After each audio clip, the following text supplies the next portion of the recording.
Good evening, everyone, and welcome to this amazing event we have lined up for you tonight. I'm Jennifer Baker and joined by Victoria Moran, Reverend William Milton, and our tech guru, Phil.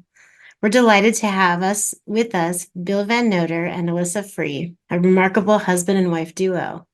Bill is a singer-songwriter and Elissa is an accomplished journalist. Together, they'll be sharing their heartfelt music and touching experiences about animal welfare. Get ready for a fantastic evening and enjoy.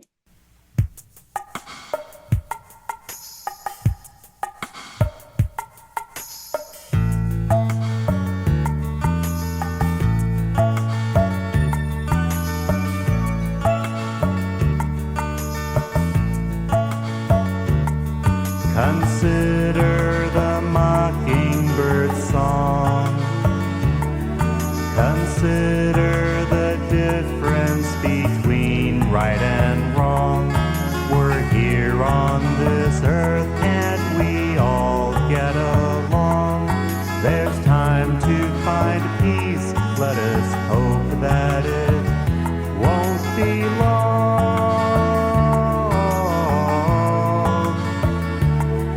Consider the child with no home. Consider the blood on the streets where he roams. The angry young men with their faces of stone are consumed by the pain and the hatred, which is all they've known.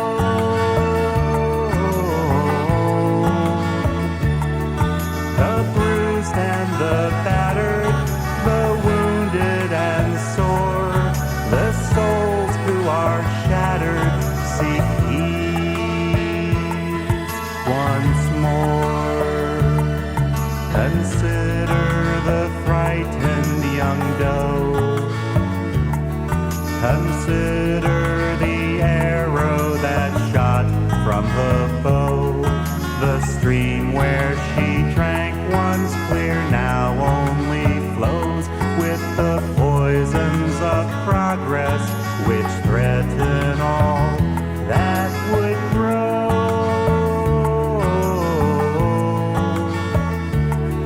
Consider the oil on the shore. Consider the innocent victims of war, the tyrants in power who have robbed from the poor cannot last forever once freedom has opened the door.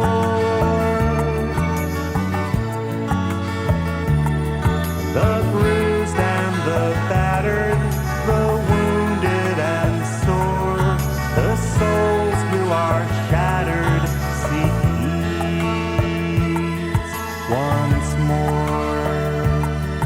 Consider the mockingbird song. Consider the difference between right and wrong. We're here on this earth, can't we all get along? There's time to find peace, let us hope that it won't be long.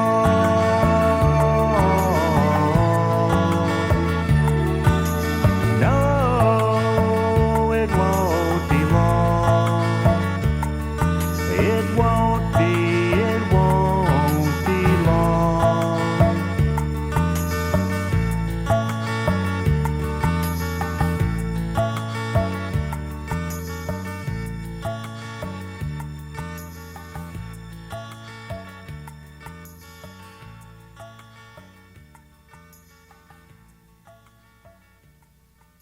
Oh, thank you so much, Jennifer, for the intro. And thanks to half of our duo guest team this evening, Bill Noter, for that wonderful, wonderful song to start us off. This is a first for the Compassion Consortium. We are going to have an evening filled with music and also, as we've entitled this, filled with memories. But you know what? These memories are going to go back even further than those of us who have been around the animal welfare, animal rights movement for a long, long time, because not only did we have our wonderful guests, Elissa Free and Bill Noter, but we have in spirit, really, Elissa's incredible mother, Ann Cottrell Free. So I'm actually going to be introducing Elizabeth and her mother. And Elizabeth is going to be opening things for us with a poem that her mother wrote about someone else we know. So Elissa, read us a poem, and then I'll tell people a little bit about who you guys are. Okay, thank you so much, Victoria. Jane Goodall, rebel and academe. Jane Goodall caused much despair, had her professors tearing their hair. My, what a dreadful bungle. Could she think she was still in the jungle? For them, an animal was always an it.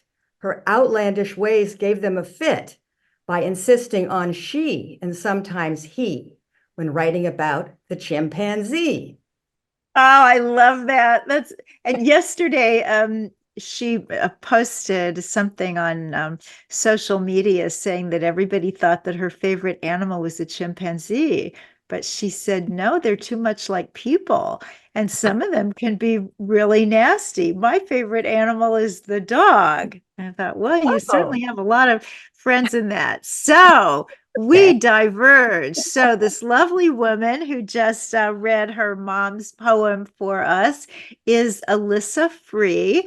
I know Elissa from her attending Main Street Vegan Academy in, what was that, 2016? 2015. 2015. And we used to be, yeah, we used to be live in New York City then, but I had met her long, long before in the home of her esteemed mother. Now, we're going to be talking so much about Ann Cottrell Free tonight and her work because it is so fascinating to think what people were doing and what would become the animal rights movement as far back as the 1950s and 60s. But Elissa herself has followed in her mother's footsteps, not only in being a great crusader for animal rights, but also in being a noted journalist in her own right with a career that includes 18 years at CNN. So, Elissa, as we get started this evening, before we get into some of the fascinating specifics about your mother, she was a journalist. And in that era, that was not such an unusual thing to be. But you have been watching it from her era and through your era and the now era when many people say journalism is as endangered as some of the species your mom was trying to help. So just give us your take on your career and your mom's career, journalism. What has it done for the world, for animals, and where is it today? Well, gosh, those are profound questions, actually. I don't know what's going on with journalism now. It seems to be shrinking. In her day, I think it was expanding. There were many, many newspapers. They were thriving. Today, you just see newspapers dying. So, there's social media and other things replacing the way we communicate. I think it remains to be seen what's going to happen. What do you think? I believe that people like your mom are a dying breed, not because the young people coming up don't want to be that, but because there simply aren't the places for them to fit in to be that. And I just trust that some will break through and get us back to that amazing era when things could be investigated, even in the case of animals, when your mom was starting, which had not been looked at really ever. So let's just talk a little bit about your mom's era, where she came from. As I was reading more and more about her as we prepared for this, I realized that even though you're younger than me, your mom and my mom were right about the same age.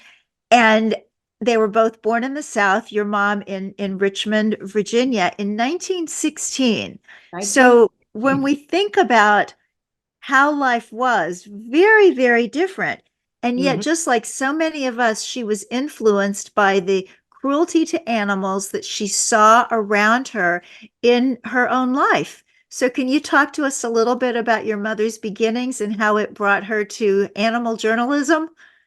Yes, absolutely. Actually, Phil, could you put up the pictures? Because I have some pictures that sort of will go with what I'm going to say. So, Phil, if you wouldn't mind, I'll go through this. I promise I'll go quickly because nobody wants to see a slideshow that goes on forever. But if you could just start on that first one with the 10-year-old girl with her horse. It wasn't her horse, actually. It was a horse she used to ride named Nancy. But the reason I'm talking about this is that she got exposed to fox hunting when she was young, and she thought it was so cruel. And that sort of started to shape the way she felt about animals. And she actually spoke up about it when she was young, maybe not when she was 10, but a little bit later. But if you want to go on to the next one. Well, then later on, this has nothing to do with animals really, but she went to Hollywood and she became a press agent for a movie called Virginia. And there she is with Fred McMurray. I don't know who remembers Fred McMurray. And I do. named Edward Griffith. So anyway, that's just an interesting sidelight of what she did before she really got into the journalism, although she had done a little bit before that. If you want to just go along. Okay, there she is in the National Press Building. She was the first woman correspondent in the Bureau of Newsweek in Washington, and the New York Herald Tribune and the Chicago Sun-Times. And I don't know, this is on the 12th floor. I don't know which one of those offices it was because she did those jobs kind of in succession. And if you want to keep going to the next one. Well, she was 24 years old. She's the one on the left with the round circle on her lapel. She's 24 years old and she's covering Eleanor Roosevelt. And she was definitely the youngest one. And then later on, I'll show you the card if you're going to keep advancing a little bit. She was the second chairwoman or chairperson of Mrs. Roosevelt. They always called her Mrs. Roosevelt's Press Conference Association. And there's the card. And apparently she always said that this card was pretty rare. And we did donate her papers to the Library of Congress a few years ago. And I'm glad it's there because I've never seen another one. And then after she did those jobs, after the war, she wanted to go overseas. So she went with the United Nations Relief and Rehabilitation Administration and got sent to China as sort of their public information officer. But back then, it was much more than that. She wrote stories that went out to syndicates all over the world. And there she is in action. You can see her taking notes. And can you go ahead and advance to the next one? Thank you. Here she is on the Great Wall of China. Next, there she is on the Greek-Yugoslavian border. This was after her stint with UNRWA. It's making her way back home. It took about a year. And during that year, that's a photograph she took. You can't really see it too well, but it's at the transfer of power in 1947 from India. Wow. If you go ahead a little bit more, there she is, actually. And I think it's a film camera in her hand. I don't know how she juggled the film and everything, but I think there are a couple more. She got still photographs. You can't see, maybe in the next one, that's Nehru in a crowd. He's like quelling the crowds because there were riots there at that time, and he's trying to calm everybody down. So, and on the same journey back to the US from China, she stopped in Geneva, Switzerland, and Mrs. Roosevelt was there working on the human rights, Declaration of Human Rights, Universal Human Rights. So she got an interview with her. And let's see. Well, then she comes back home, gets married, has me. And then she kind of started to really want to focus on animals. But back then, she got involved with the zoo. She was a founding member of the Friends of the National Zoo. Of course, she ended up not liking zoos, but back then, if you wanted to get involved with animals, that's what you did. She went to the zoo one day and she saw this horse in the pen, and it's a Przewalski horse. And she thought it was so sad because it was a wild horse. And she ended up writing a book called Forever the Wild Mare based on this horse. It's about how the horse wanted to be free. Anyway, there I am. I guess, I'm not sure how old I was, not very, with the book cover, the book jacket when it was published. And that's my father. He was also a journalist. And that's just when a senator, because there are characters in this book who are based on real life people. As Senator McGee, you get a different name in the book. And then I think Senator Lister Hill on the left. On the right is the zoo director, Theodore Reed. And I'll come back to him later when we get to another. Oh, right there. So that's Theodore Reed on her right. This is years later in the 1980s, where she was the chief witness at a hearing about trying to stop a bow and arrow hunt at the National Zoo. They have a property in Front Royal, Virginia, and they were having a bow and arrow hunt. She found out about it and she blew the whistle. She went to Ted Reed and said, you can't do this in a zoo. This is a zoo facility. And he didn't listen, and they had a congressional hearing. The zoo hunt was stopped, and he did leave his position shortly afterwards. And then that's the Dalai Lama signing her book. There's a Tibetan Lama character in the book. Here's his signature. That's my mother with the FDA lab beagles. She is a journalist. Let's see, somebody gave her a tip that there were beagles in a sub-basement at the Food and Drug Administration in downtown DC. And she somehow got in there and she saw row after row of these caged beagles with no place to run, nothing. She wrote a lot about it. And she, anyway, she campaigned and she got them a better facility. But this is my mother. She was always into everything. She got a petition going with other neighbors to stop a big road project in DC that would have gone right through Glover Archbold Park. And it was stopped. And that's Secretary Udall, who was Secretary of the Interior at that time, looking at all the signatures. But she was always into something. And that's Senator, what was her name? Maureen Neuberger, who my mother worked with regarding the Animal Welfare Act. I think it was initially called the Animal Laboratory Welfare Act, changed the name later.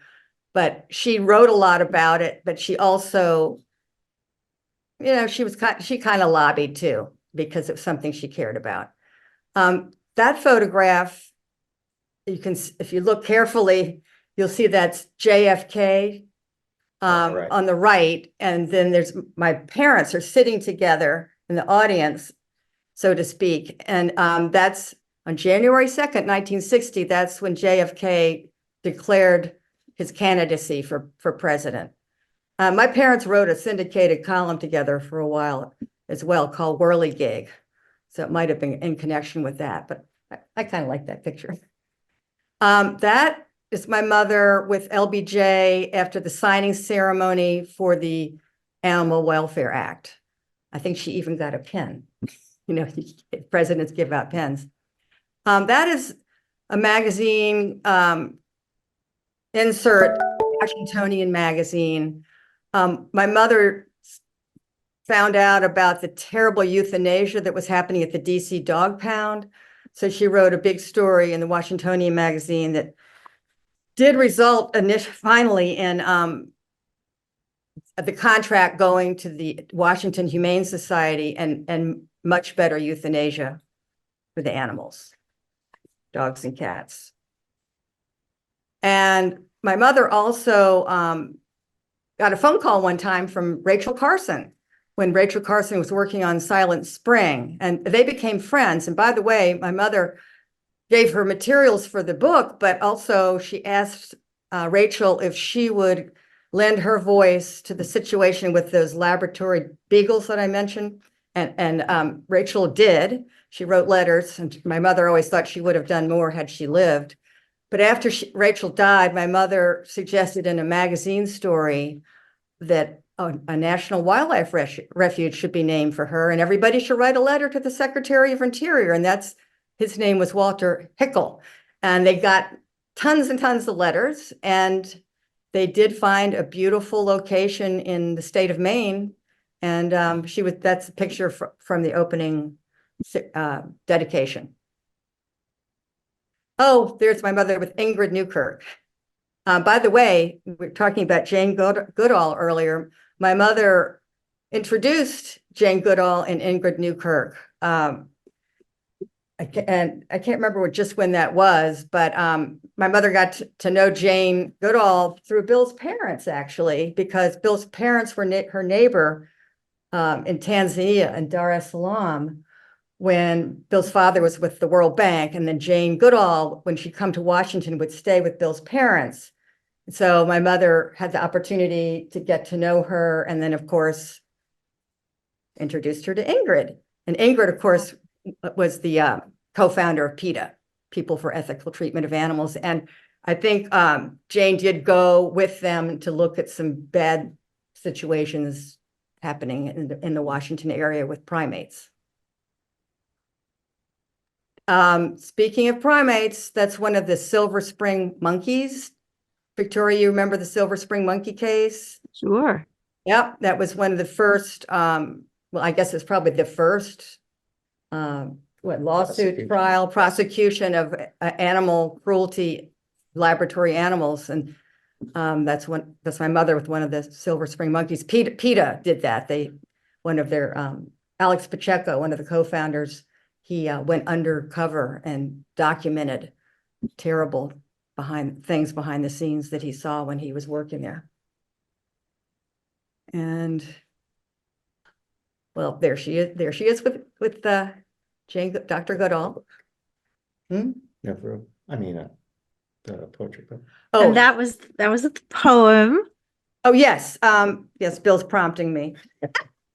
Yes, the poetry book. My cat is on top of it. I'm trying to get it. Sorry. No Room Save in the Heart.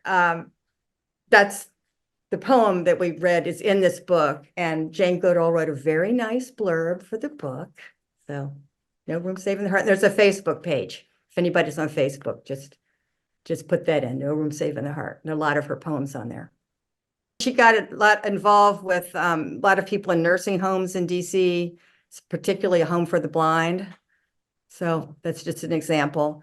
And then she got very chummy with, longtime friend of Christine Stevens. She's the one in the middle. She was the founder of the Animal Welfare Institute. She was a very important figure in making lives better for animals in the 1950s and 60s. Roger Stevens. Yeah, and Roger Stevens. Oh, could you go back, Phil? Because I wanted to point out the lady on the right. She's Albert Schweitzer's daughter, Raina Schweitzer Miller. And my mother wrote a book about Albert Schweitzer and animals. And the daughter, Raina, was very supportive.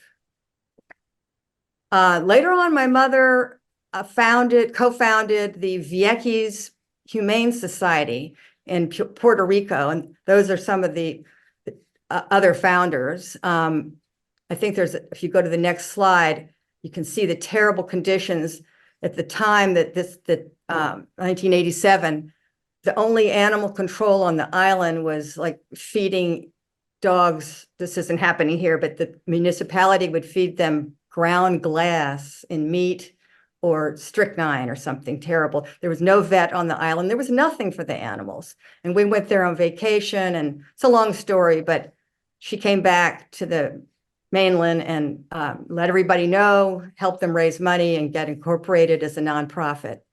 So she was very involved with that. And then it's very nice. She got inducted into the Virginia Communications Hall of Fame in the 90s. So I just have a picture of that. And after she died in 2004, Bill and I established a reporting award called the National Press Club Ann Cottrell Free Animal Reporting Award that's given annually at the National Press Club. And those are the winners from last year. And actually the deadline for this year is April 30th. very soon. Oh, what an incredible retrospective. So that's a quick thumbnail Yes. picture. Well, by the time you got to the Silver Spring Monkeys in 1981 and the founding of PETA in 1980, that's when most people think that this movement that we relate to so much began. But obviously, there were people working on it and doing incredible things long before that. So, did your mother give you any idea of what it was like before there was a movement, when it was just somebody here and somebody there? Well, there was just nothing. There was nothing for the animals. She was involved with the original Humane Slaughter Bill, and that was in the 50s. And I just reread her animal oral history recently just to prepare for this tonight. And she wrote a lot about the slaughter situation. I mean, there was nothing really to protect the animals, but she did something pretty unusual in terms of making sure it became a law. It was hard fought. It went through the House, it went through the Senate, and it went to President Eisenhower's desk for signature. But day after day went by, he didn't sign it, he didn't sign it. Everybody, it was hard, there weren't that many people in the animal movement, just a few, and my mother was one of them. And they're like, what are we going to do? He's going to pocket, it's going to be a pocket veto, and they'll start all over again in the meat industry, the American Meat Institute, and so on. They were fighting it. So there was a press conference that was held the very day that it would have been a pocket veto. So my mother, through a friend of her friend, well, the husband of a good friend of hers was the bureau chief for United Press. So my mother arranged for him to ask his White House correspondent to ask President Eisenhower in this press conference, because inferior wire service, you're guaranteed to be called on. AP and UP would be called on. Mr. President, are you going to sign the Humane Slaughter Bill? We got a lot of mail about it. Are you going to sign it? And President Eisenhower, he hummed and hawed. He gave a non-committal answer. But a few hours after that press conference, my mother gets a phone call from Ann Wheaton, who was a friend of hers, who was the assistant press secretary, and said, Ann, he signed it. And my mother said, they broke open the champagne. They called. There weren't that many people in the animal movement then, but they called each other and they were just celebrating because it came so close to not happening. And still, it was so far from being perfect, but it was something. So that's just one anecdote of what it was like. Oh, of course, and something when so few people were noticing. And I like too that you talked about that later on she got very involved with the people in nursing homes, because that criticism that we still hear some, but back in the day it was just rampant, of why are you doing animals? I mean, your Right. mother had been around the world in war zones. She knew about tragedy, and she was just willing to meet it wherever she found it. And there is much tragedy among animals. So I know that we're going to be moving into another wonderful song from Bill, but just as we're kind of semi-closing up this part about your mom, just tell us a little bit about what it was like growing up with somebody who was doing amazing things. Well, I was so young, I didn't know what was going on half the time, but she'd take me out in the afternoon and say, we're going to go and look for the conditions at guard dogs. So we'd go around the city peering through chain link fences to see what's going on with the guard dog. Did the guard dog have any shelter? Did the guard dog have any water? It was a lot of things like that. Very, very unusual. And some people would just say, oh my God, I had all of that in my childhood, never again. And yet you are a wonderful animal proponent. You're a vegan. You've worked with PCRM. You've done so many amazing things. So just as we move on to the next song, tell us a little bit about you and what it's like being you. Oh, thank you. You're so kind. Thank you so much. Well, I mean, it was in my DNA, of course, but I've gotten very involved with the Veg Society of DC, which is, by the way, it's the longest running continually running Veg Society in the United States. It was founded in 1927, and we recently donated our papers to the Library of Congress, by the way. Ooh.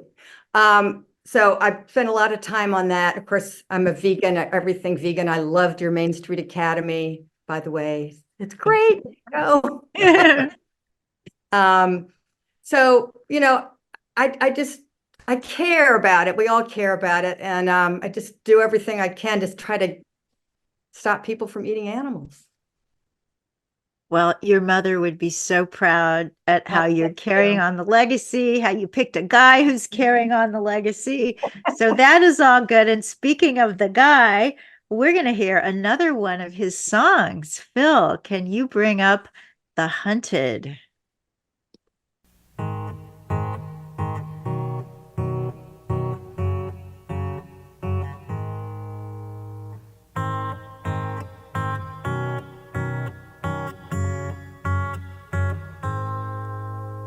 Run down the bank, splash through the stream, race up the hill, run.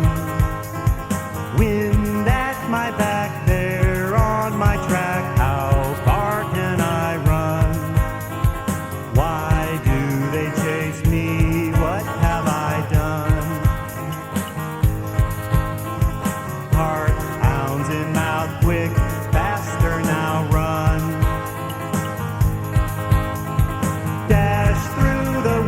Clearing ahead now, cross the field, run.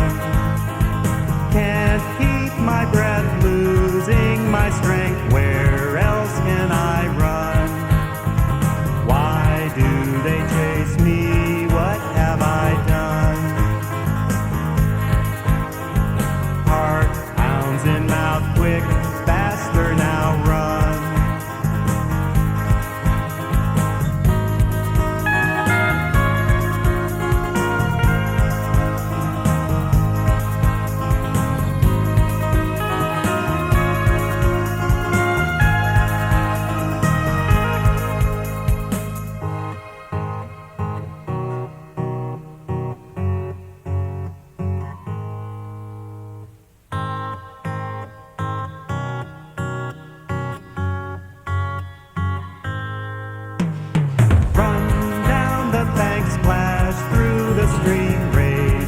The hill, run.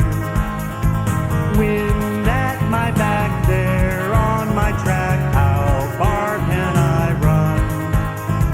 Why do they chase me? What have I done? Heart pounds in mouth, quick, faster now, run.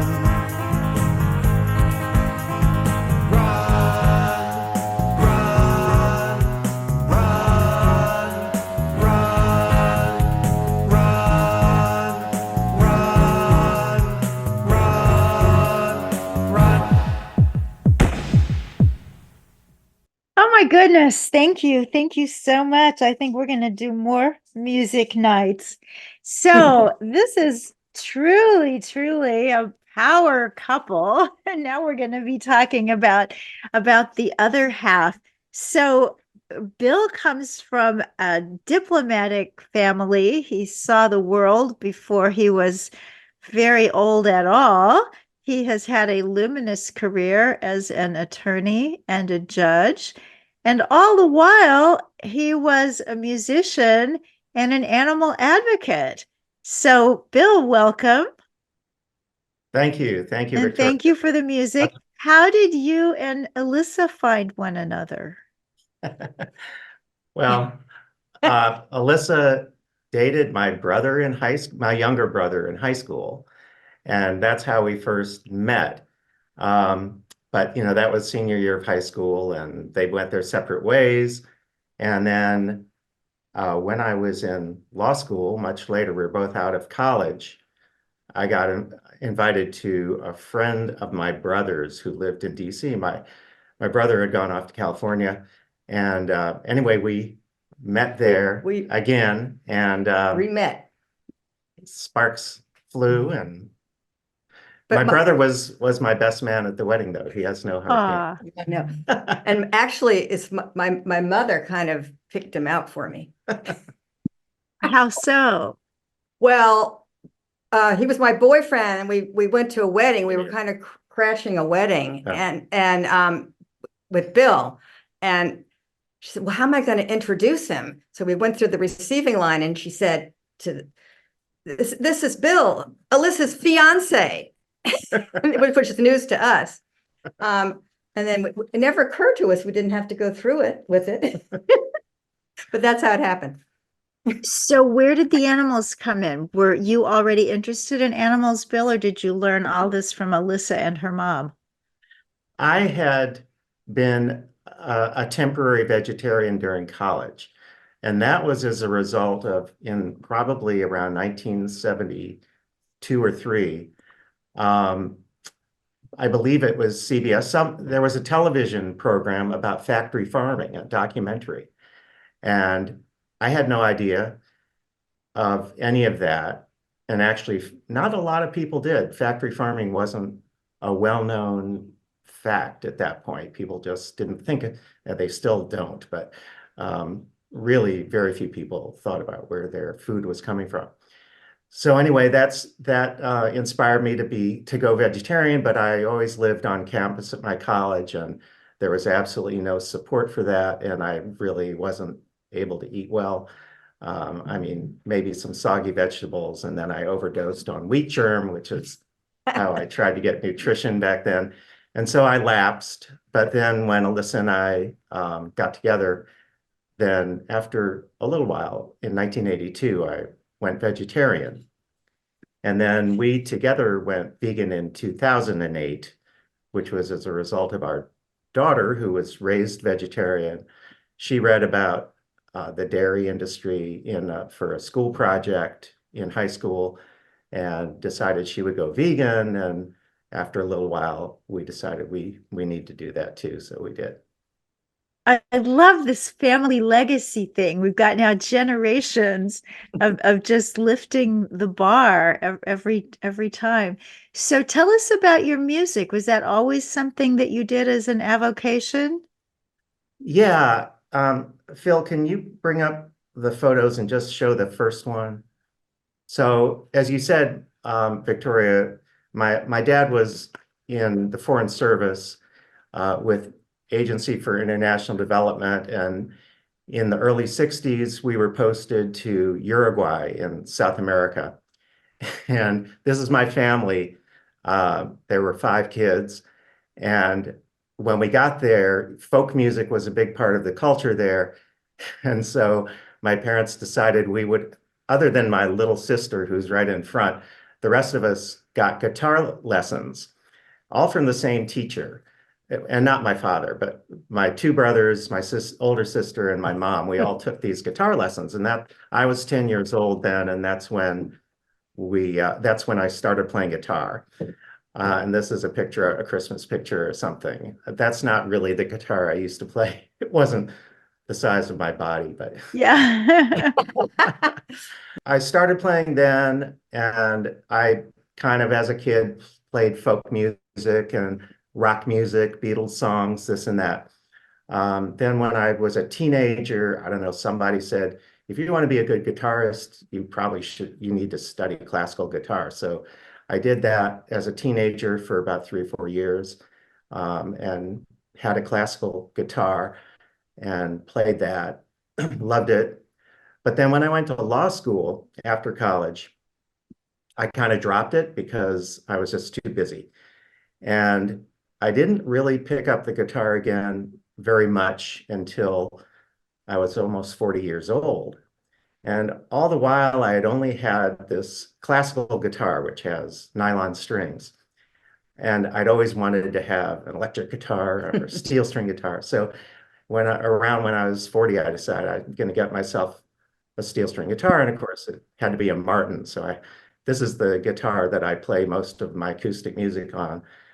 Which is in the pictures you'll see. But and then I also got myself an electric guitar, and I just picked it up again and started playing. And realized that I tried to write some songs, and I started writing songs, and it was actually somebody, one of Elissa's mother's friends, I'm not sure who, said, you know, we need a song for the animal rights movement. You know, the civil rights movement has We Shall Overcome. We need something like that. So I said, okay, well, I'm going to try to write a song like that. So that's when I came up with We Shall Not Stop. And that's the idea behind that song is it's kind of a movement song for, We will be hearing that later. So yeah, don't feel like we were just teasing you with that one. we'll end with that one. And then it was Alyssa's mother kind of nurtured me along and encouraged me to write more animal songs. And I started just writing. I had kind of a flurry of time, a couple of years where I just kept coming up with these songs. And so after a year or two, I had a bunch of songs, like 14, 15 songs. And so I decided to have them recorded. Now this was the early 90s. So it was, I actually did the recording that you're hearing in 1994 at a home studio with this young man named Elan, E-L-A-N. That's the only name I know him by. I don't know where he is now or what he's doing, but I he think was he's making Teslas. Maybe. But he was very talented, and he helped me get them recorded, and he added a lot of the instrumentation. I do all the guitar playing on it. And so I had that made, and it's kind of a collection. I made it into an album, which I sold by cassettes. And this is in the early 90s. And at this point, we were pretty involved in going to animal events. We were involved with VSDC. We would go to the animal rights conferences. Yeah, We were also- my mother would get him gigs, at animal. Yeah, she actually did. Yeah. So it's the collection of songs is called Listen to the Animals, Listen to the Wind, which was on cassette. And so it covers a lot of different topics. It covers things. A few songs are about the bad things that happen to animals, like The Hunted, which we just heard, and Slaughterhouse Way is about cattle, cows going to slaughter. So some of them are hard like that.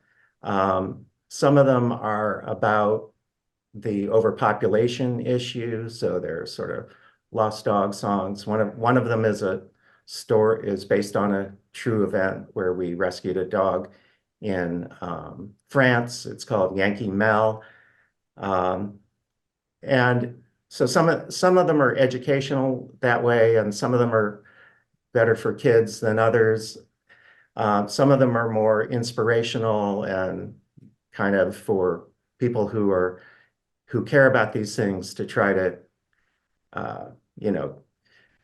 try to heal a little bit some of the trauma that we all suffer from this. But so it's a different collection of songs. And then I became a judge, though. And as a judge, I couldn't really do anything with this because the ethics provisions prevent judges from being activists in any way. So I hung up my activism shoes and just put the music away and all that. And then last year I retired. And I don't do any judicial activities. So I don't have those prohibitions anymore. And so a friend who I think may be on joining us tonight, named Jim Harris, he's liked my music over the years, and we've communicated mainly by email. But he offered to digitize it and to put it into a digital form. And so I'm very appreciative of that because now it's opened it up where I can have it available on a widespread basis and very easily accessible for people. And I don't sell it. I'm just want it out there to see if it can be helpful for the animals. And Jennifer has put a link to that in the chat. And that's actually how this whole evening came about, because Elissa had sent around a mailing to let lots of animal people know that if they wanted music to use for any sort of meeting or event, that it was available, and it would be available free of charge. And just when I read that, I thought, oh my gosh, this could be so much fun and so cool for the Compassion Consortium. So, Elissa, let me just ask you, what was it like when Bill had to hang up his activism hat? Did you feel like you were just going on alone? Well, I was at CNN most of that time, and a lot of that time, and I couldn't do anything either. Because as a journalist, you can't. So we both took a pause, but not now. So tell us what are you doing now? What's on your animal rights agenda? Go ahead. Who, me or Bill? Both of you. Well, it's kind of like the Tom Petty song, Into the Great Wide Open, where Elissa stopped working in the journalism field in about 2015. That's when she came up to first thing I did. Your academy and polished, polished up her chops on everything vegan. And so she's been pretty much going gangbusters since then, being, as you said, being involved with PCRM, helping them get the Barnard Medical Clinic off, get it started, getting them. That's a fully plant. All the clinicians at this medical practice are all plant-based. Right. And we're patients there now ourselves. It's right, Dr. Loomis, Dr. Loomis. You probably have seen in the Game Changers and other things. Yeah, he's our doc. He's our doc. Yeah. And then Elissa got on the board of the Veg Society of DC, and that's been really it's almost like a job. 6 years ago, in about 2018 or something like that, 17. Somewhere in there, yeah. And so she's very active in that. And the Veg Society does lots. It's really a community. It's offered as a community environment for people who care about animals, and especially vegans or vegetarians, hopefully on the path to becoming vegans. So there are lots of events, local area events, restaurant meetings. You can. Well, we have volunteer days at local farm animal sanctuaries. Victoria, you've probably been out to Poplar Spring and Pool Spring. I have. I spoke there. It was a wonderful place. Wonderful. It's 400 acres. It's just beautiful. And there's another one now called Rosie's Farm Sanctuary, which is in Potomac. And we're going to be branching out. I just got word today we're going to be doing a volunteer day at one in Winchester, Virginia, called Peaceful Fields. So there's that. We have a book club. We have restaurant visits. There's so many things. We go to sing-alongs. We want to have a community for people who want to meet other vegans, because some people are doing this alone and it's hard. I mean, it is. Right? If you don't have your partner or good friends, you can be all alone. So it gives you a community. Right. Yeah, that's wonderful. That's what we try to do here at the Compassion Consortium as well. Although when you're local, it's nice. You can actually have a three-dimensional community and go out and eat together. So, but we can listen to music together. And it's time now for our next wonderful song and video, The Ark of Life.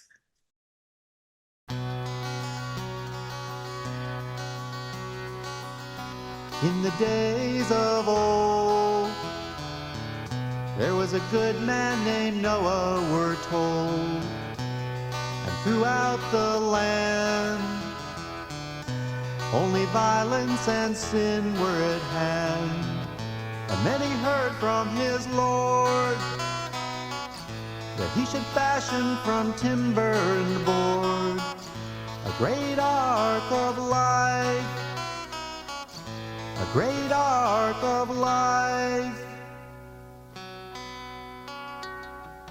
And then he gathered inside every animal two side by side, from the smallest of small to the largest and tallest of all.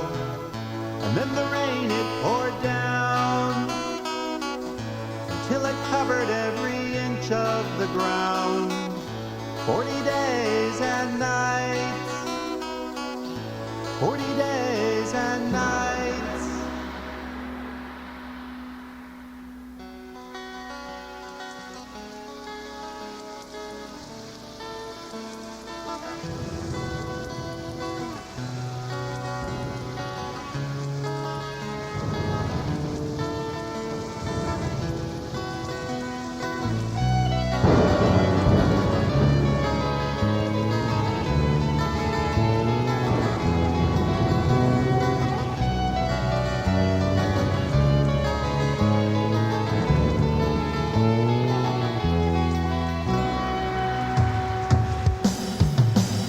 And when the water was gone, for the creatures it was a new dawn. And as they spread o'er the earth, the breath of life was given new birth. For the snake, toad, and snail, for the leopard, the horse, and the whale, they could start out anew. They could start out anew. And now you and I, amid senseless destruction, must try to always ensure that the breath of life will endure. Just like Noah of old, we must make of our hearts and our souls a great ark of life, a great ark of life. Just like Noah of old, we must make of our hearts and our souls a great ark of life, a great ark of life.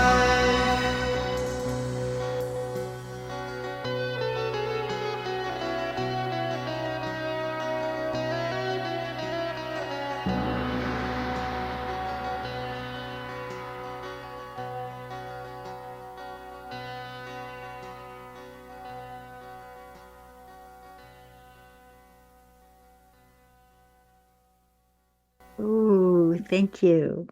That was delicious. you. Lovely.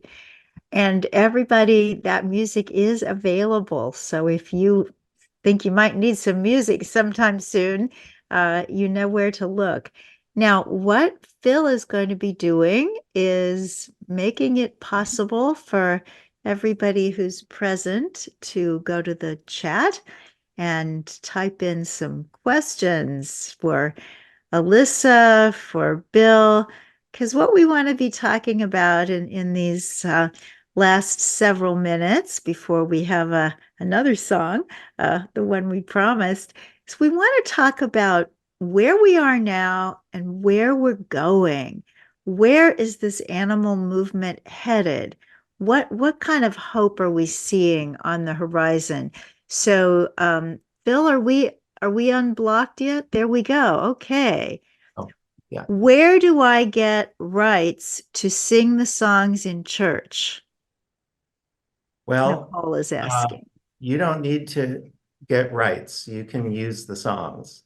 Either to play the recordings or to just perform them yourself. I would actually be thrilled if any professional or semi-professional musician wants to perform any of these songs. You know, I don't mind getting credit for writing them, but they can be used now. And Phil, actually, if you can bring up the photos, my photos, I'll just show everyone the resource flyer that you received, Victoria, that started all this. It kind of explains. So we sent this out. Elissa put it together, Animal Rights Music Resource, which explains what it is, where it's available. And I think Jennifer is going to be putting a link to this in the chat. She did. Oh, good. So it's available on a number of streaming platforms, Spotify, Apple Music. It's also available even if you don't have those streaming things. You can go to YouTube Music. It's available there, although you'll get commercials. And then Bandcamp, we put it up on Bandcamp, which is the first in the first paragraph, the link to the Bandcamp page for this album, and all the songs are there, and they're free to listen to them there. If you do use Bandcamp, it's possible that after a certain number of times listening, something will pop up saying, do you want to donate something towards this music or something? But you don't have to. Yeah, it's like, pay what you want or whatever, so you don't have to. We set it as minimum, so you can say $0, or if you want to say $1 or $2, whatever. But it's not necessary. He's not in it for the money. He wants the music to help animals. So it's available on those streaming services. And yes, anybody can use it and perform any of the songs too. So if you listen to the songs and their thing, we actually did get back in the 90s when it first came out as a cassette. The Unitarian Church used that song "Consider," the first one we had tonight, that you listened to tonight. That one has been performed in Unitarian service. So some of them are kind of appropriate for that type of thing, but they can be. And then, as Elissa said, her mother got me some gigs. One was with the United, what was it? Federation of Teachers. Federation of Teachers. And Greenpeace even. Well, Greenpeace. But I came up to New York to meet with the New York chapter of the teachers. They had a humane education division or something like that. And I played some of the songs, especially like the song "No Room Save in the Heart," which is a title I borrowed from Ann's own poetry book, and a couple of her poems in there with her permission, is about pet overpopulation. And it's, the lines are "throw away kittens, throw away dogs, blah, blah, blah. They should be our lifelong companions," is the basic message there. And it's kind of a good one for kids. So that resource page also has the songs kind of divided up into content to a certain extent. So anyway, you can look at that and should be able to use them that way if you like. Well, I love the idea of these songs being in churches. It's like, why aren't they? They should be, and certainly this last one would fit there quite well. So other people, please put your questions, your thoughts in the chat. And otherwise, we are just going to talk about, Elissa, if your mom was looking in on how things were today, 2024, for animals, and you can even go beyond animals if you wish, if you think you can channel her in that way. So what would she see? Would she be happy with how far we've come? I guess I think she would be really interested in the prospect of cultivated meat. I don't, that's a guess, because it could be such an enormous game changer, and it looks like it's going to happen. I don't know when, but that's my guess. What do you think, Bill? Well, I mean, we've noticed a huge amount of change. in terms of what it's like to be a vegan. Even when we went vegan just 15, 16 years ago, there was no cheese that was vegan cheese that was worth eating at that time. There was certainly, the plant milks and everything. But it wasn't as easy and convenient as it is now. The availability of alternative foods, alternative meats, if you are into that at all, and all of that is incredible. I mean, and the number of people who are vegan and vegetarian has greatly increased. So all of that is very good news. The bad news, though, is that the numbers of animals being killed for food has dramatically risen as well. And not so much in the United States as in China, as I understand from just looking around on the internet. But when I remember shortly after we became vegan, in 2009, we read the book by Jonathan Safran Foer called Eating Animals. And I remember from reading it then that he said in that book that at the time, which was 2009, about 10 billion land animals were killed a year. Now I understand it's 80 to 90 from looking at the internet. Yeah. So it's just, I'm sorry, it was 50 billion worldwide, 50 billion 10 billion in the US, 50 billion worldwide. It's now worldwide. HSUS has said it's something like around 90 billion. So those numbers are really hard to fathom, of course, in any way. But we're friends with Bruce Friedrich, who is the founder and CEO of the Good Food Institute, which is working on meat alternatives in a big way, in a big policy way, working with governments, working with companies to develop these things, including the cultivated meat. And I spoke to him recently at a social gathering, and he's optimistic about that, which, as Elissa said, we're not sure.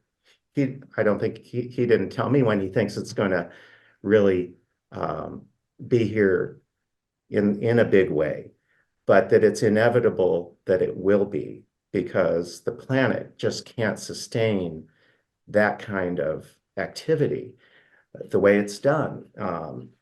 It just, especially with climate change, and how much it adds to climate change, and how much climate change is going to be affecting all of us on a daily basis. So that's, in terms of those big numbers, that's, I think, where the biggest hope lies. I think it's incredibly important, though. Look, that's Leah, who came from the Vieques Humane Society. Yeah, we just adopted 2 cats from Vieques. We were there. But I think it's incredibly important still for everyone to be doing their part in what you're doing, Victoria, to try to increase the amount of compassion in the world. And that's good for animals. It's good for people. People have to have compassion for other people, and they have to have compassion for animals. That compassion has to extend to all the sentient beings on the planet. And so the things that you're doing, and many other activists in the movement, are still incredibly important. Well, let me just interject that Bruce Friedrich, who Bill mentioned, is vegan, I believe, because of you, Victoria. Is that right? Yeah, that's when I go to the pearly gates, that will be one of the things I'll bring with me. In your back pocket. Yeah. And it's funny talking about journalism, that you just don't know when you write something who is going to read it. And I had written an article about veganism in Bruce and I argue about what publication it was. I think it was the Animals Agenda magazine, which was an animal rights magazine that was around in the 80s and 90s. Yep. And he thinks it was something else, but whatever it was not the New York Times. It was a magazine, I think we say a boutique magazine, but it was in his college library at Oberlin. And he found the article and he read it, and he'd been thinking about it anyway, but it took him over the edge and he became vegan. And he called me to tell me that this had happened. I didn't know. This kid just calls, college student. I read your article, I went vegan. And it's like, okay, that's fine.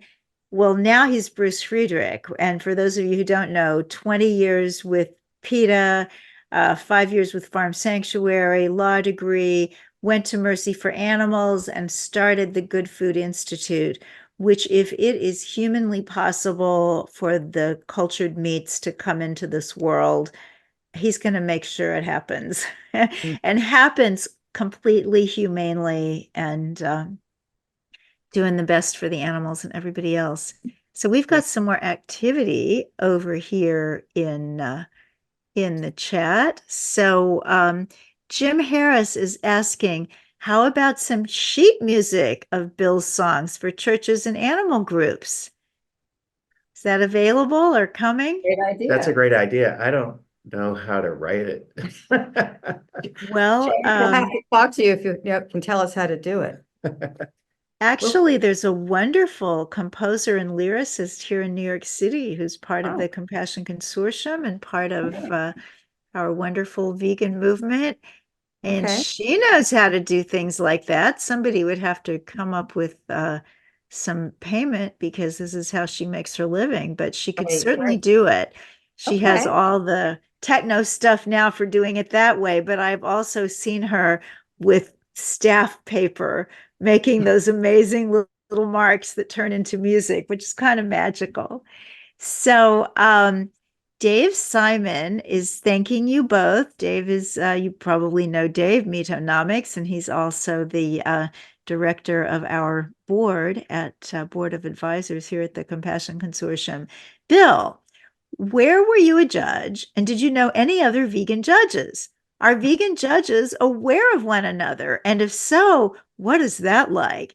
As a sometime animal rights lawyer, now retired, I would have been astonished to have had an AR case in front of a vegan judge. Well, there were a few, and I only knew of them by happenstance. I was a judge on DC Superior Court here in the district. Can I just ask Phil to pull up we have a picture, not of a vegan, not of any other vegan judge, just this vegan. All right, so yeah, I got it. Okay, thank you. So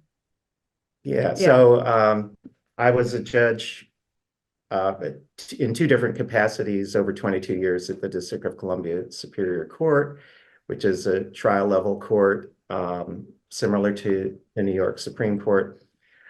And when I started there, I was a vegetarian. I wasn't a vegan yet. We went vegan in 2008.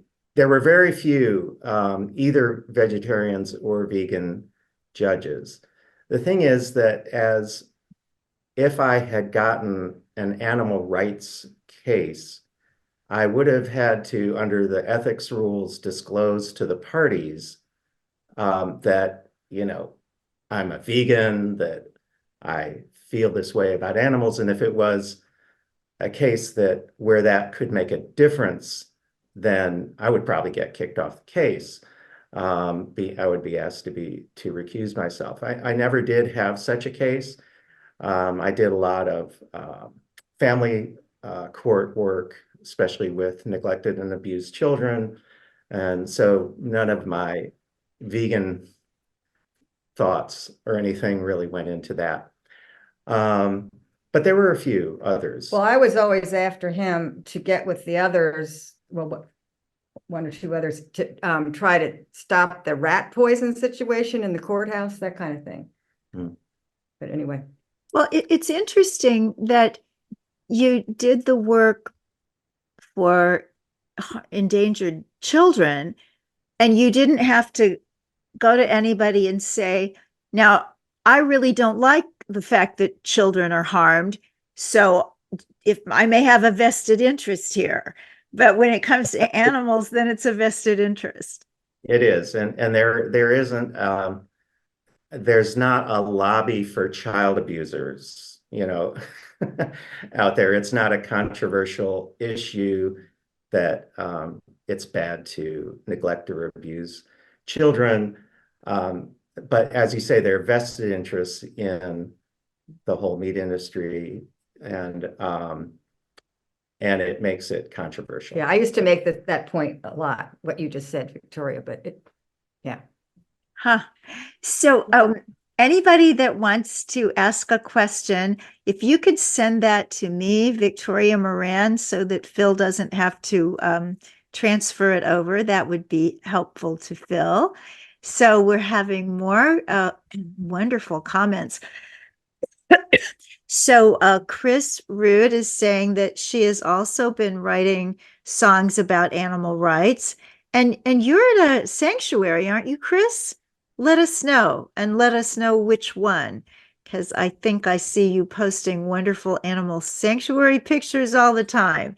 Nicole is saying, amen. I don't like those rodent boxes and glue traps either. Well, there is legislation in New York State now to outlaw the glue traps. So hopefully that will happen. Louise Grace says, buy stock in companies supporting animal rights. I bought some shares in 2 companies. Well, excellent. And Pam King is saying, thank you, Bill and Elissa, for caring and compassion for all animals and sharing your gifts and passion. I would like to get more involved to help and support the animals. And then she asked for the resource link once again, which Jennifer, who's always on top of everything, did. And lest we forget, I just have to say that this wonderful night we're having is thanks, in high percentage to Jennifer. She put everything together. She worked tirelessly, as did Bill and Elissa and Phil, to get everything working right and get this going tonight. So thanks to everybody, but a real special thanks to Jennifer. Okay, and Chris is not at a sanctuary, so my apologies. But wouldn't it be cool if we were all at a sanctuary right now? Who would you be petting? Who would you guys be petting? Oh, we pet the pigs a lot. Yeah. They're so sweet. Yeah. Pigs are pretty special. So I want to ask you about pigs and cows and chickens and those kinds of animals. And your mom, Elissa, at that time, animal welfare pretty much meant dogs and cats and maybe certain horses. And Right. yet she started seeing the laboratory animals and the farmed animals really, really early. So Did. what do you think it takes to make that connection? Because so many people, thank goodness, really love dogs and cats, and they're out there doing great work for them. So what is it going to take for that other connection to be made easily, and so that nobody feels bad about themselves? So they're just like opening their eyes and saying, oh yeah, there's that too. Well, she went to some slaughterhouses as a journalist. I think that'll do it, right? Most people don't do that. That's probably what happened in her case. And it was because she had seen something, a little blurb about this Humane Slaughter Act, she wanted to learn more. And somehow that took her into a slaughterhouse. And, she made the connection all right.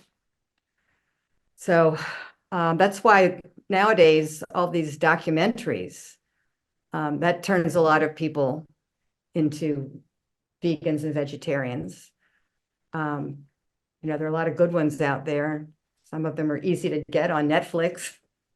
So I think that's really important. Yes. People to watch them and get their friends to watch them. And So you never know what is actually going to make a difference to any particular person, which is why a wide net is, I think, essential. And Yes. the documentaries have made lots of difference. They Mhm. really have. Books have, movies. I'm hoping music can play a role in that. Also by putting people in their minds in the position of an animal that's being not treated properly. I mean, when I was a kid, I saw the movie 101 Dalmatians, and that always stuck with me. And I think it's a little bit, I mean, I haven't seen it since then, so I don't know exactly the details, whether it would pass muster, but it was an animal rights message to me. I It mean, that was. lay dormant somewhat for a long time. Mhm. Um, And Charlotte's Web, and the movie. I mean, this book. and then there are other things bringing people to this path, including health and all of the brilliant science that's going on, PCRM leading the way on discovering how much better a vegan diet is Mhm. for you. And then the whole climate crisis thing. It's a terrible thing. We have a climate crisis, but it's a very compelling motivating factor for a lot of people, especially the young people now. They're going to have to live with the consequences much more than we will. Mhm. And they care about that. And I think that's bringing a lot of people to it. Many people are what they call flexitarian, and they eat vegan sometimes. That's kind of a step, that's kind of a foot in the door. So as much, and poetry might do it, you just never know what's going to make a difference to a particular person. So Mhm. the more effort that's made, the more likely that there will be progress. Well, there is progress. It's just, I didn't know how much we needed to make. I thought when we came as far as we'd come now, we would have gone all the way. Something I always think about is if we were talking about the enslavement of humans in America, we're in the movement. We don't know if we're 1650 or 1850, if our movement were juxtaposed against that one. So we just keep at it. So here in the chat, Chris is saying 101 Dalmatians was ahead of its time. Oh my goodness, yes, but thank goodness we had it, and Bambi and some of those other amazing ones. Um, and media needs to spread daily news about animal abuse that will make a greater impact on humans' food choices. And I'm interested in what you guys have to say about that, because I know Jane Velez Mitchell, who was with HLN for many years, just finally decided the media is not going to cover this, so I'm starting my own network, and she's got Unchained TV. Right. And Linda Middlesworth, who's a wonderful, wonderful activist. Oh my goodness, you all need to know Linda Vegan Middlesworth.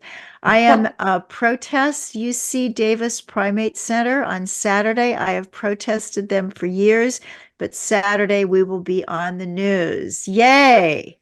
Yay. So tell us about what you think, Elissa, both of you, about media coverage and animals. Is there a better way to get it? Well, one reason we started the award at the National Press Club, the Animal Reporting Award, is to encourage journalists to do this kind of reporting. Thank goodness there's still outlets doing it. We've gotten, very mainstream places enter their into the contest. We've had winners from the New York Times, the Washington Post, a lot of big names. 2020. Yeah, 2020. And so on. But as I think I mentioned before, the problem is it's shrinking. The field is shrinking. There are not as many outlets. And of course, if you watch cable news, for example, my old network and everything, it's just, right now it's the Trump channel. It's just blah, blah, blah, Donald Trump. I can't imagine them doing any kind of animal story. It's not going to happen. So, but there are these new places like Sentient Media, I'm sure you're quite familiar with that. I hope those stories get out. Vox is doing a lot on animals. So it's out there, but I hope people will see it. I hope these platforms will reach people where they are. Vox is really good on social, a lot of them, getting into social media, because that's where people are consuming a lot of their news. So in just our last couple of minutes, what's your vision? What do we need to be doing today to make this world work for all beings tomorrow? Well, I think we have to be doing, all of us, as much as we can on every level. There's room on the spectrum for everybody, and we all need to do something because the planet's burning up. I think there was a story yesterday or the day before that this summer is going to be unbearably hot. You know, we have the smoke coming in. We never really had it much on the East Coast, right? We hear about it elsewhere, but now we're getting the smoke from Canada.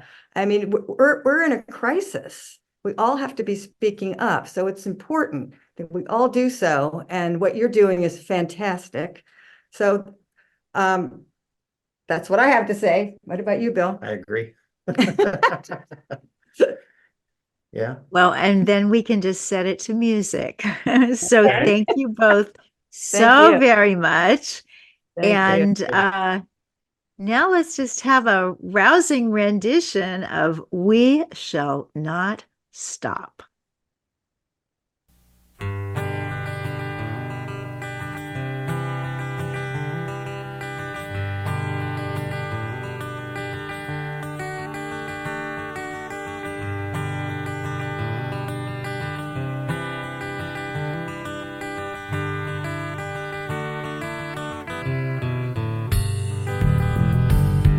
Come and join with us, making liberty for the animals a reality. Grant their right to live whole and naturally. We shall not stop until they are all free. Come and walk with us to a brand new day. Pain and suffering will be swept away. Reverence for all life is the only way. We shall not stop until they are all free. I see a world where the chains of despair have been broken and tossed in the sea. I have a dream, none for food shall be killed, cages gone, creatures roaming the forest free. We shall see the end of the homeless plight, sheltered animals, paralyzed with fright, victims of the labs, crying in the night. We shall not stop until they are all free. Join us now as we travel towards the light, overcome the fear, fight the righteous fight, sing the song of truth, know what's right is right. We shall not stop until they are all free. I see a world where the chains of despair have been broken and tossed in the sea. I have a dream, none for food shall be killed, cages gone, creatures roaming the forest free.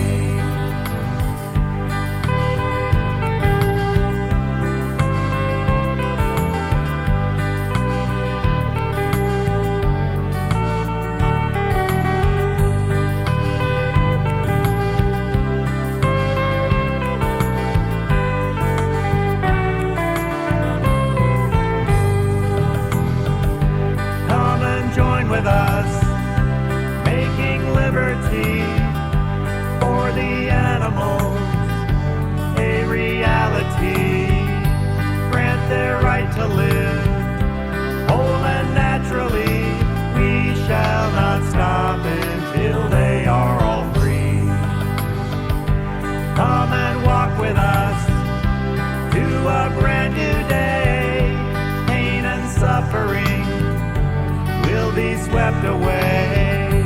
Reverence for all life is the only way. We shall not stop until they are all free. We shall not stop until they are all free. We shall not stop until they are all free.